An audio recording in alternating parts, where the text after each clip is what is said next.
Le maquillage que je suis en train de réaliser sous vos yeux est inspiré d'un maquillage traditionnel africain. Là-bas en Afrique, les gens se maquillent souvent.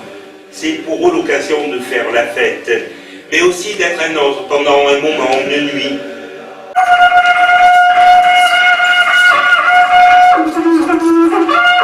Mes pères protègent-ils tous de la même façon? Sont-ils tous aussi efficaces? Oh, cela non. Le père de la race, tu le comprends bien, protège bien davantage. Il est jaloux de tous ses enfants.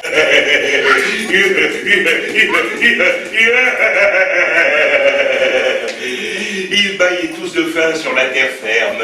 Le vieux Bama et ses petits caïmans. Crac-croc, ils faisaient claquer leur mâchoire. Alors, un chasseur vint passer. Arrivé sur le bord du fleuve, le chasseur demanda: « Hé, Bama, Bama, faut-il te déposer ici ?» Non, avance un peu. » C'était un pauvre cultivateur qui s'en allait. Au champ. Ouais, au champ, il s'en allait cultiver son champ. Eh ben oui, il partait tous les matins là-haut sur l'épaule.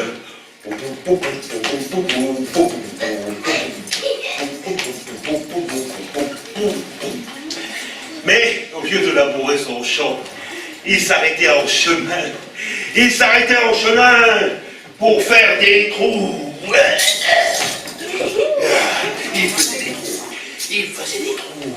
Il faisait des trous dans les endroits où les souris creusent leurs longues galeries souterraines. Puis il collait son oreille au trou pour écouter ce qui se passe sous terre. Oh. Et dès qu'une souris venait voir ce qu'il faisait là, le bonhomme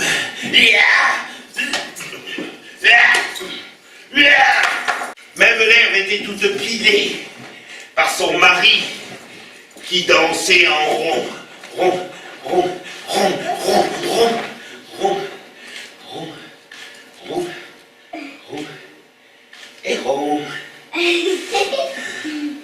Alors, sa femme sortit de sa cachette et elle dit: «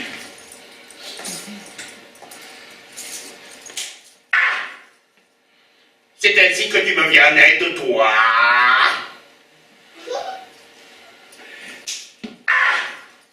C'est ainsi que tu laboures ton champ, toi. »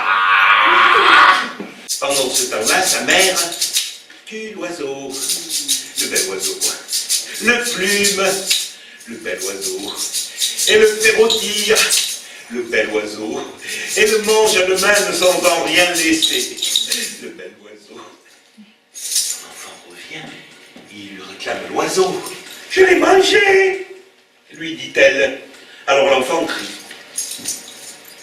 Maître, rends-moi l'oiseau que j'ai tué sous la racine, près de la cascade, sous la racine. » Sa mère lui donne ce qu'elle a, du maïs.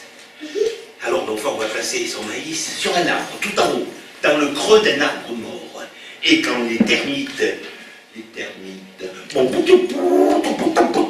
alors le faucon pour l'enfant s'arrache une plume.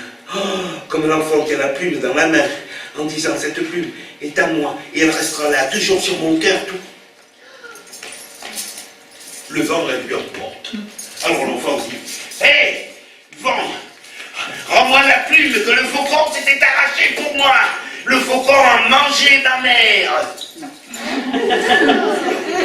Le poisson que la chute d'eau m'avait donné, la chute d'eau a brisé les termites. Et quoi? A brisé les pots de terre que les termites avaient fait pour moi. Les termites ont mangé l'oiseau. Mais quoi?